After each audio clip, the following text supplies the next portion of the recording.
तुम्ही कधी विचार केलाय का की चेक बाउन्सच्या केसमध्ये अडकल्यावर तुमची पैसे देण्याची पूर्ण तयारी असूनही जर समोरचा माणूस तडजोडीला म्हणजे राजीनाम्याला तयार नसेल तर काय करावं? थेट जेलची हवा खावी लागेल का? हा प्रश्न खूप लोकांना सतावतो. अगदी बरोबर. आणि आजच्या या सखोल चर्चेत आपण हेच पाहणार आहोत.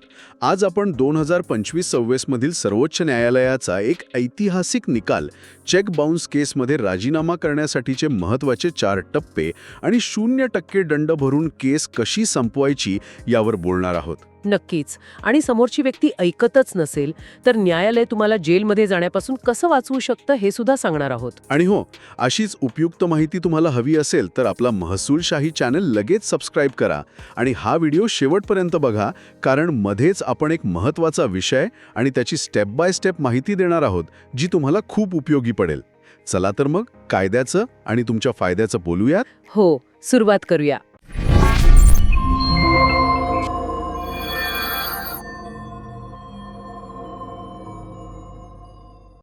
मागच्या एका व्हिडिओवर आलेल्या एका श्रोत्याच्या कमेंटचा मला आधी उल्लेख करायचा आहे. अच्छा, काय होती कमेंट?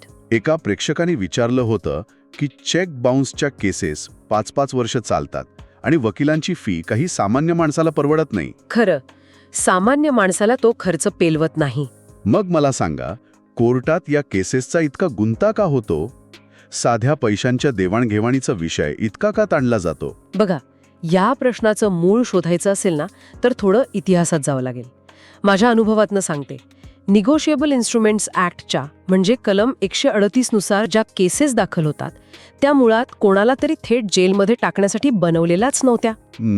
म्हणजे कायद्याचा मूळ उद्देश वेगळाच होता तर? अगदी बरोबर. जेव्हा हा कायदा आला तेव्हा त्याचा उद्देश व्यावसायिक व्यवहारांमध्ये विश्वास निर्माण करणं हा होता. ज्याचे पैसे अडकले त्याला ते वेळेवर मिळावेत हा हेतू होता. आणि कालांतराने झालं असं की लोक याचा वापर वसुलीसाठी न करता समोरच्याला अडकवण्यासाठी किंवा मानसिक त्रास देण्यासाठी करू लागले. म्हणजे मूळ उद्देश बाजूला राहिला आणि हे एक प्रकारचं हत्यारच बनलं. हो. पूर्वी दामोदर एस प्रभू नावाचा एक ऐतिहासिक निकाल आला होता.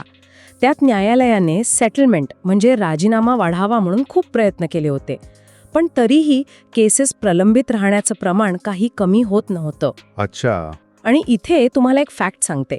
तुम्हाला माहिती आहे, सध्या ट्रायल कोर्ट्समध्ये चालणाऱ्या प्रत्येक 3ऱ्या किंवा 4थ्या केसपैकी एक केस ही फक्त चेक बाउन्सची असते. अरे बापरे, वा, भारी माहिती दिलीत. म्हणजे कोर्टाचा अर्धा वेळ यातच जातोय तर? हो ना. विचार करा, न्यायालयांवर या एकाच प्रकारच्या गुन्ह्याचा किती ताण आहे. म्हणजे खुनांसारख्या गंभीर गुन्ह्यांच्या केसेसलाही यामुळे उशीर होत असणार. नक्कीच. आणि म्हणूनच हा जो नवीन निकाल आलाय तो समजून घेणं अत्यंत गरजेचं आहे. मग आपण याच निकालाकडे वळूया. हा जो 2025-26चा निकाल आहे आणि त्यात ज्या नव्या गाईडलाईन्स आल्या आहेत त्याबद्दल थोडं सविस्तर सांगा. सविस्तर बघूया आपण. या निकालात सर्वोच्च न्यायालयाने काय केलंय, राजीनामा करण्यासाठी कायद्यातील 4 टप्पे अतिशय स्पष्ट केलेत. 4 टप्पे? हो. आणि केस किती काळ चाललीये यावर आधारित दंडाची म्हणजे पेनल्टीची रक्कम निश्चित केली आहे. बरं, ते टप्पे कोणते आहेत? पहिला टप्पा असा आहे जेव्हा केस दाखल होते आणि डिफेन्स एव्हिडन्सच्या आधी म्हणजे आरोपीचे न्यायालयात बयान नोंदवण्यापूर्वीच जर राजीनामा झाला तर 0% पेनल्टी लागते. म्हणजे 1ही रुपया दंड नाही? अगदी 0 रुपये दंड. दुसरा टप्पा असा आहे, जर डिफेन्स एव्हिडन्स झालाय पण ट्रायल कोर्टाचा निकाल यायचा आहे त्यामधल्या काळात राजीनामा झाला तर चेक अमाऊंटच्या 5% पेनल्टी द्यावी लागते. अच्छा, म्हणजे 5% दंड. हो. तिसरा टप्पा, समजा केस सेशन कोर्ट किंवा हायकोर्ट म्हणजे अपील किंवा रिव्हिजन स्टेजला गेली तर तिथे 7.5% पेनल्टी लागते. आणि चौथा टप्पा, जर थेट सर्वोच्च न्यायालयाच्या म्हणजे सुप्रीम कोर्टाच्या टप्प्यावर राजीनामा झाला तर मात्र 10% पेनल्टी भरावी लागते. बापरे. पण हा दंड कुणाला मिळतो? इथेच एक महत्वाची गोष्ट आहे. हे दंडाचे पैसे तक्रारदाराला म्हणजे ज्यांनी केस केली आहे त्याला नाही मिळत, ते लीगल एड अथॉरिटीला जातात. एक मिनिट, लोकांचा असा एक मोठा गैरसमज असतो की एकदा केस कोर्टात गेली की लाखोंचा दंड भरावाच लागतो किंवा शिक्षा ठरलेलीच असते आणि तो दंड तक्रारदाराला मिळतो. हो, हा खूप मोठा गैरसमज आहे. मुळात हा दंड लीगल एड अथॉरिटीला का जातो ते सांगते. हो, सांगा ना. जेव्हा एखादी केस 5-10 वर्ष चालते तेव्हा केवळ त्या 2 व्यक्तींचा वेळ जात नाही तर न्यायालयाचा आणि सरकारी यंत्रणेचा पैसा खर्च होतो.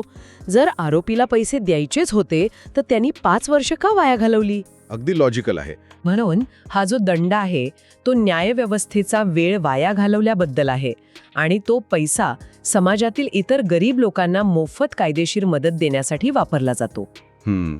म्हणजे योग्य वेळी पाऊल उचलल्यास 0 रुपये दंडात केस सुटू शकते, हे नक्की. अगदी 100%. बयान होण्यापूर्वीच पाऊल उचललं तर काहीही दंड लागत नाही. मग मंडळी, तुमच्या गावात अशी समस्या आहे का? समस्या कमेंटमध्ये लिहा. आणि हो, अशीच महसूल आणि कायद्यांशी संबंधित सर्व प्रश्नांची उत्तरे मिळवण्यासाठी आपला महसूलशाही चॅनलला भेट द्या. हो, आणि चॅनलला नक्की सबस्क्राईब करा. भविष्यात अशीच माहिती देत राहण्यासाठी आम्हाला तुमची मदत हवी. तुम्ही आमच्या चॅनलची माहिती सर्वांपर्यंत पोहोचवा, मित्रपरिवाराला सांगा आणि सबस्क्राईब करा. नक्कीच. आता गंमत सांगू का? हे आकडे आणि कायदेशीर शब्द ऐकायला जरा गुंतागुंतीचे वाटतात. आपण एका उदाहरणावरून हे समजावून घेऊया का? समजा 1 लाख रुपयांच्या चेकची केस आहे. हो, एक किस्सा पाहूया.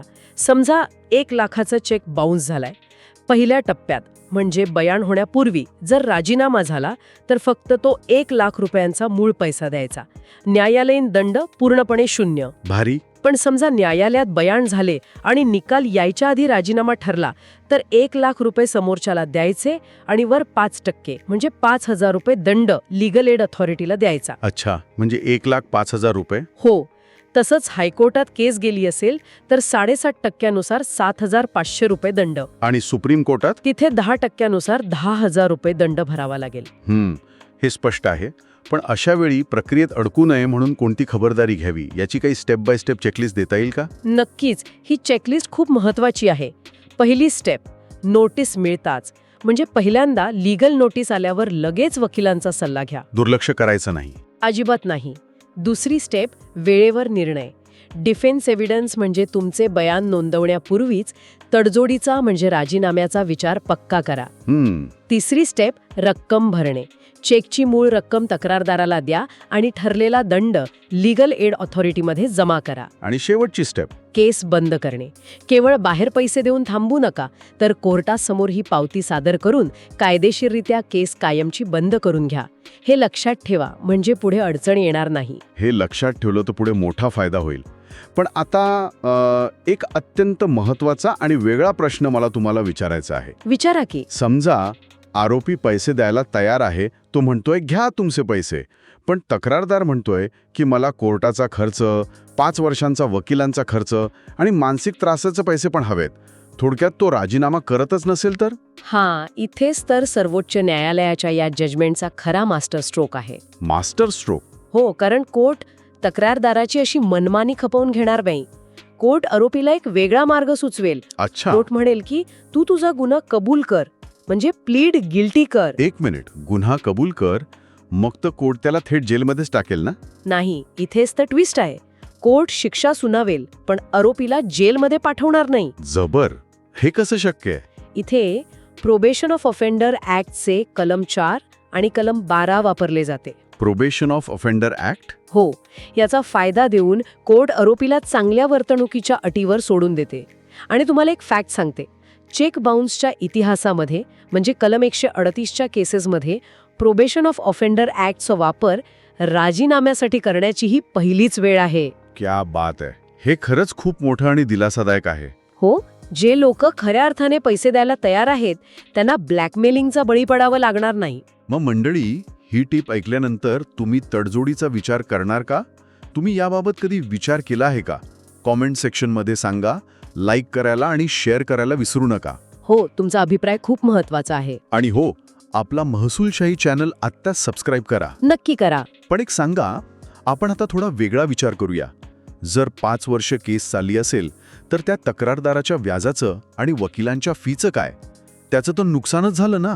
हो, हा मुद्दा 100% रास्त आहे आणि सुप्रीम कोर्टाने ह्या प्रश्नाचं पूर्ण उत्तर अजून दिलेलं नाहीये. म्हणजे नुकसान भरपाईबद्दल स्पष्टता नाही? सध्या तरी नाही. भविष्यात यावर नवीन मार्गदर्शक तत्वे येऊ शकतात. पण सध्या तरी कोर्टाचा मुख्य उद्देश केसेसची संख्या कमी करणे आणि राजीनामा वाढवणे हाच आहे. अच्छा. म्हणजे मोठ्या संकटात प्रथम सर्वात तातडीची अडचण सोडवणे याला प्राधान्य दिलंय.